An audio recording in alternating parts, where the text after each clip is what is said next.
with China. Why are we in so deep with China? So are you swapping one superpower for another? Well, once again, I regret that the person who asked the question doesn't know our history. Oh, I love it. I love it. But I love it, guys. I love how the president of Barbados are literally taking the BBC host back to school. Literally got us speechless. Taking her back to school with her amazing words. And I love this president of Barbados. And she made an amazing speech in the COP as well. And she made an amazing speech about the coronavirus. So she's becoming an internet sensation. First of all, guys, you got to admire the president of Barbados, how intellectual she is, how articulate she is, and she's a real diplomat. And it just goes to show how much some of these diplomats in these small countries are head and shoulders above diplomats on these bigger countries like Biden's team or the UK, for example, or Australia. And she's just running head and shoulders above them all. And I just love how she puts this BBC host back to school. These BBC journalists and hosts, they have no clue, guys. They have no clue about history. They don't do any homework. All they're given is a narrative by their bosses. So their bosses will tell them what to write, and all they do is do a spell check, and that's it, report done. That's journalism in the UK.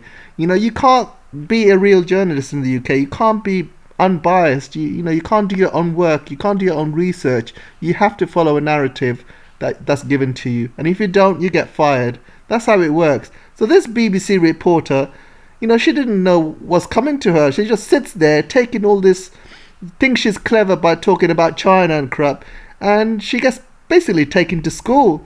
And I just love it, guys. I just love it. So carry on watching the video, and I'm going to show you the full clip. Good morning, ladies and gentlemen. Welcome to my new video. My name is AJ. I'm here to talk about Barbados today, and I'm going to show you some amazing performance by the Barbados president and teaching a lesson to the BBC and the media in general.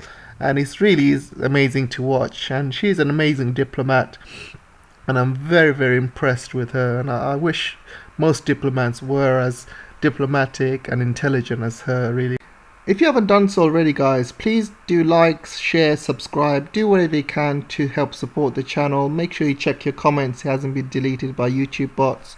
And also, buy me a coffee. It doesn't take PayPal payments anymore, so there's a new website called ko-fi, ko-fi.com. So the link is on the description. So if you really like the video, don't forget to buy me a coffee, or if you really want to support the channel and help me what I'm doing and help this channel grow, and then don't forget to join my Patreon. So without further ado, let me continue with the show. And they are so green with envy, guys. They are absolutely jealous. Every single paper I see is pure hatred and jealousy. Look at this one.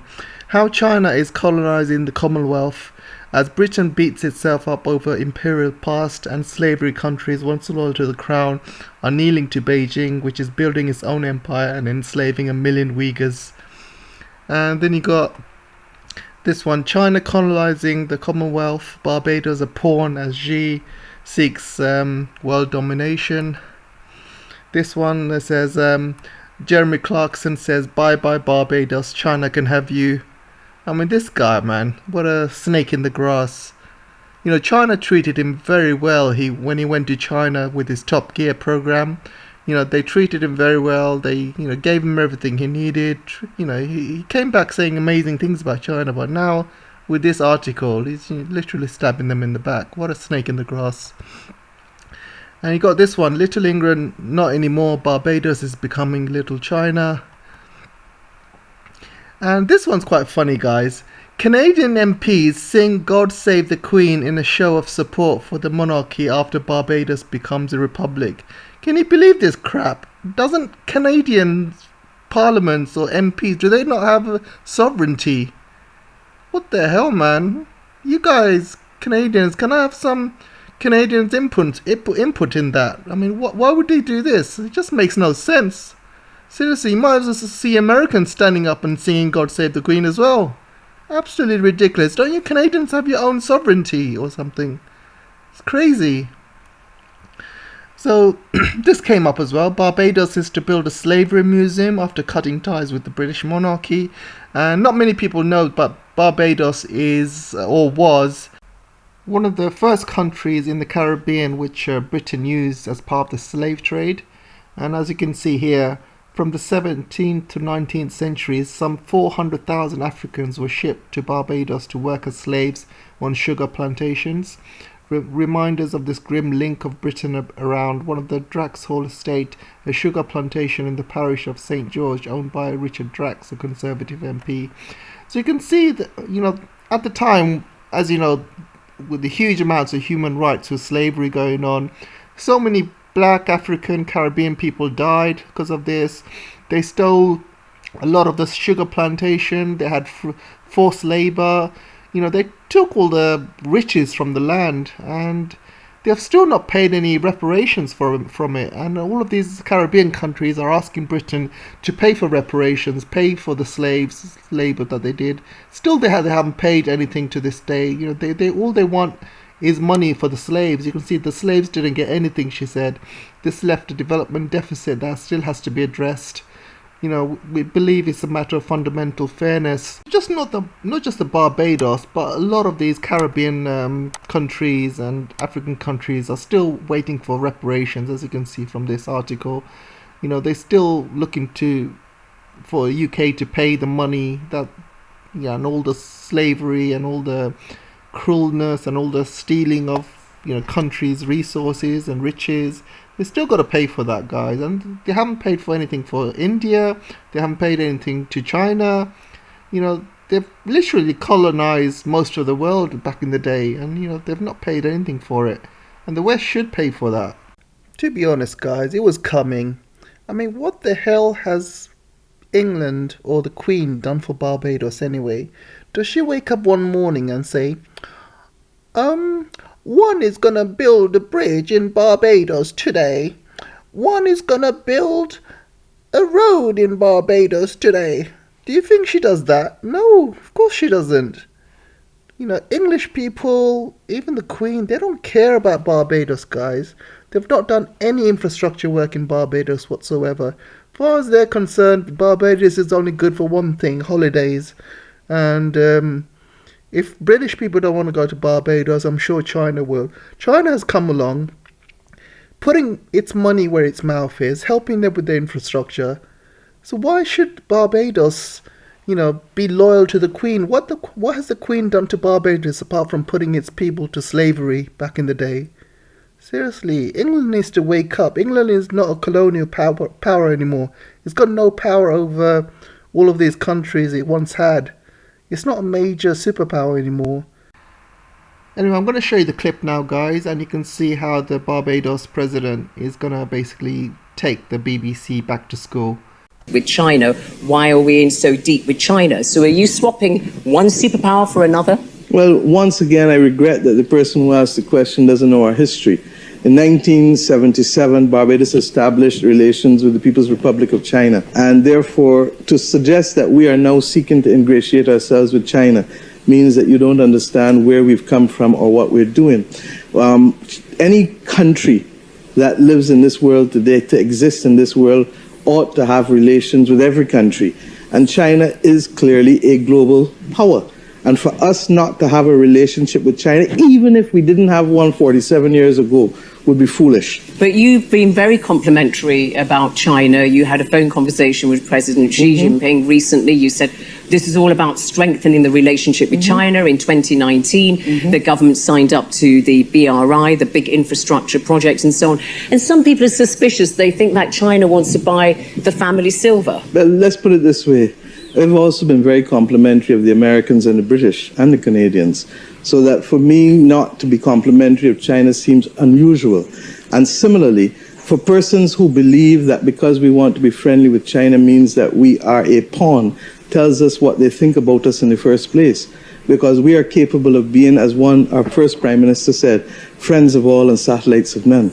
But it's not just Barbados that's moving closer to China, it's the whole of the Caribbean. I mean, it's the whole investment world. From China has gone up many folds. But so is the whole world. If I look correctly, I think the Chinese hold a large percentage of assets within the United States of America and a large amount of their treasuries as well. So for you to focus on the Caribbean or Africa with China without recognizing the role that China is playing in Europe or in the North Atlantic countries is a bit disingenuous and really reflects more that we are seen as pawns, regrettably, rather than countries with equal capacity to determine our destiny and to be part and parcel of that global conversation to fight the global issues of the day like climate and the pandemic. All right, well, that's put me in my place, hasn't it? As you can see, guys, she's literally taken the BBC journalists back to school.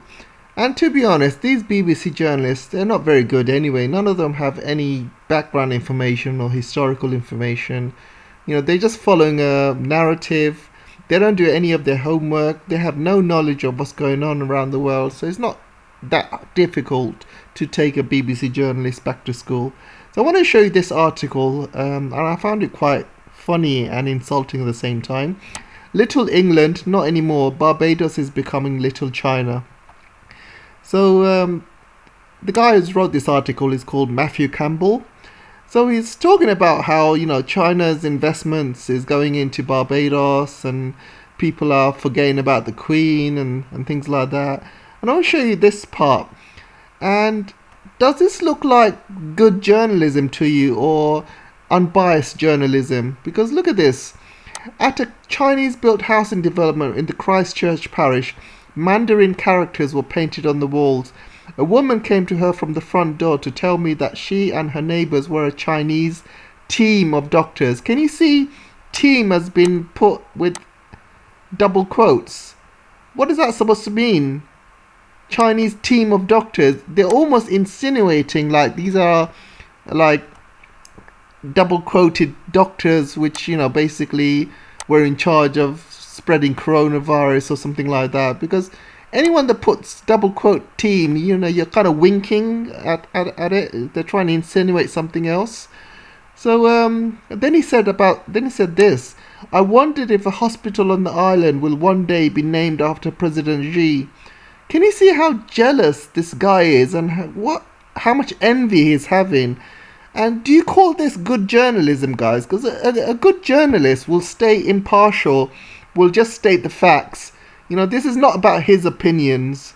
You know, his job is to state the facts and let the readers just have their own opinions and let the readers decide, you know, what their opinions are. And this guy's obviously given his own opinions, and his opinion is obviously not good in terms of China. So he's going to write things like this, which shows that he's really jealous and he's, you know, literally dying of jealousy. And it's articles such as this, guys, which is ruining journalism in the West, absolutely ruining it. I want to show you another article as well, which is not related. Let me show you this. The title for this article: Reliance on China's tech makes us weak, EU told. So I'll read it again. Reliance on China's tech makes us weak, EU told. But when you read the article, it's completely different, guys. Absolutely different. So this is what it really says. Europe must wean itself off reliance on the Chinese and American technology that underpins their societies or will be vulnerable through cyber attacks and other kind of interference. Finland's Prime Minister has warned. So can you see how this article has been twisted? So here it says, you know, Europe must wean itself off reliance on Chinese and American. It doesn't just say Chinese, but when you look at the heading, all it says is China. Where does it say America in it? Can you see how these reporters just twist the facts? Absolutely unbelievable, guys. Absolutely unbelievable. This is what makes me absolutely sick. Now brings me to the next part of the story, guys. I'm going to be talking about Lithuania, our favorite Baltic state.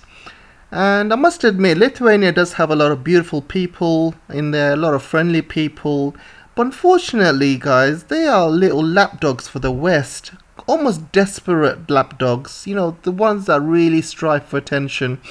You know, when you go to school and you have this school bully, and you got this little kid following him everywhere and wants to be the bully's little lackey, so carries his books. When the bully goes to the toilet, he'll, open the bully's flies for him. He'll wipe the bully's ass for him after he goes to the toilet. He'll do anything just to be safe, just to be under the bully's shadow. That's Lithuania pretty much, unfortunately. So what's happening to Lithuania? They boycotted the Beijing 2020 Winter Olympics, which nobody really cares about. Lithuania's not going to be invited anyway, so it's not something Beijing cares about. But I'm going to be making another video about this because I just heard that the US has officially boycotted it as well. So I'm going to make a separate video about this. So let's carry on talking about Lithuania, shall we? So, as you know, Lithuania has asked for US trade support as it faces a lot of Chinese fury over Taiwan. And it is suffering in terms of trade, and I think it's suffering a lot more than it expected. And I don't think Lithuania has expected to suffer this much trade, because not only do businesses buy a lot of Chinese cheap goods, but also a lot of people in Lithuania, if you buy from Amazon or eBay or stuff like that, a lot of stuff comes from China. So a lot of that stuff is going to be not coming. So as you can see, Lithuania removed from China's custom registry, exporters face issues. You can see Chinese laser industry bodies halts cooperation with Lithuania amid tensions. Lithuania says China is blocking exports over Taiwan row. Lithuania now is asking EU for a strong reaction to Chinese pressure, so it's asking for EU for help now. Lithuania asks EU to help in the China trade dispute. So as you can see, this is all out of Lithuania's own doing, guys. They wanted this. What did they expect when they open embassy in Taiwan? What did they expect China to do? Just sit and do nothing? And then one day, guys, just think about it. China is going to be the biggest GDP in the world pretty soon, within the next 10 years. And Taiwan is not a matter of if, but when it will reunify with China. And it will reunify with China one way or another. It will reunify, and I'll tell you that now. And most likely will reunify in a peaceful way, because once China becomes the number one GDP in the world, it will be much easier for Taiwan to join up with its motherland. And if Taiwan decide to do something stupid by become independent, then obviously China will take back, reunify by force. But I don't think that's going to happen. I think it's going to happen in a peaceful means. But when that happens, guys, what do you think is going to happen to Lithuania? Those trade sanctions are still going to exist. And what's going to happen to your little embassy in Taiwan? It's not going to be an embassy in Taiwan anymore. It's going to be an embassy in China officially. So that's going to completely disappear as well. So Lithuania is going to be screwed either way, one way or another in the future. And America's going down, guys. You're backing the wrong horse. And I'll tell you that now. You're backing the wrong horse. America's on its way down. China is on its way up. So I don't know what the hell Lithuania is playing out. This is not diplomacy. This is not good foreign relations. In fact, it's really poor foreign relations, guys. You're a small country with a very small GDP. And you're pissing people off. You're pissing off your neighbors like Russia. You're pissing off China. And for what? Seriously, and for what? Just for the US bully to say good boy, and give you a pat on the head. Is that all you're doing it for? Literally ridiculous, guys. Literally ridiculous. So I want to also talk about Ukraine as well. And a lot of people think that Ukraine has forgotten about the Motor Sich story, but China has not forgotten. Ukraine could have gained a lot from China. China could have helped Ukraine in this situation with Russia. China could have had a chat with Russia, saying, guys, calm down. Let's try and do this in a peaceful way. China would have come in, helped Ukraine. Russia would have kind of mended relations with Ukraine. Things would have been much better if Ukraine went a different route. But Ukraine decided to go with the US, decided to kick out a Chinese company when it comes to Motor Sich, and Chinese company is now demanding 4.5 billion in compensation for unfair treatment and kicking out these investors by Ukraine. So Motor Sich was helped by the Chinese companies. Motor Sich was about to go bankrupt, and Chinese companies came in, helped it, put some money into it, and now Ukraine is pretty much taking it back. So because of that, Chinese investors are not going to invest in Ukraine anymore, guys. And Ukraine, you had a lot of potential. You had so much land that China needed. You could have, China could have helped, develop these lands and farmlands and agriculture, and China would have bought a lot of stuff from you. But you just messed it all up, seriously. And for what? It just makes no sense. You've alienated your Russian neighbors. The EU doesn't really care about you. If they did, they would have put you into NATO. If Russia invades Ukraine tomorrow, EU's not going to do anything, guys. America's not going to do anything. Again, you guys in Ukraine, you backed the wrong horse again, and this is going to severely cost you. Your foreign policy absolutely stinks, guys. Absolutely stinks. And that finally brings me back to Australia as well. So Australia is another one of those countries which has got beef with China. As you can see, US allies biggest beneficiaries of Australia's 17 billion trade row, and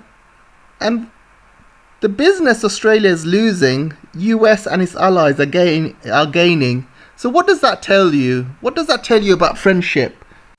And then you got to look at this article here. Australia's trade woes with China continue while our allies deepen ties.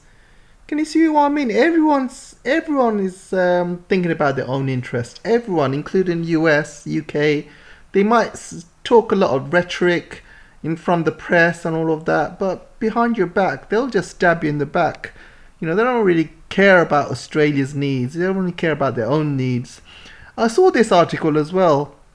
The real cause of Australia's supply chain crisis and China's dependence. So it looks like Australia could be forced to beg China to lift its export ban on critical fluid needed for truck engines to start amid fears supplies will start running out before Christmas. So you will see a lot of stuff that Australia requires China's goods for.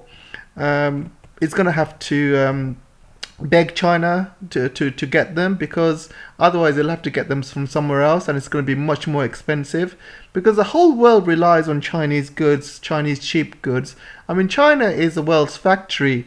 So if Australia wants to kind of access that Chinese market, it's got to improve the relations, guys, because look, things might have lasted for a year. You might have stockpiles of it which lasts for a year or two. Eventually, these stockpiles are going to run out. You're going to have to find another source, and sometimes you might not even find another source. Sometimes you might find that China is the only country that actually makes it.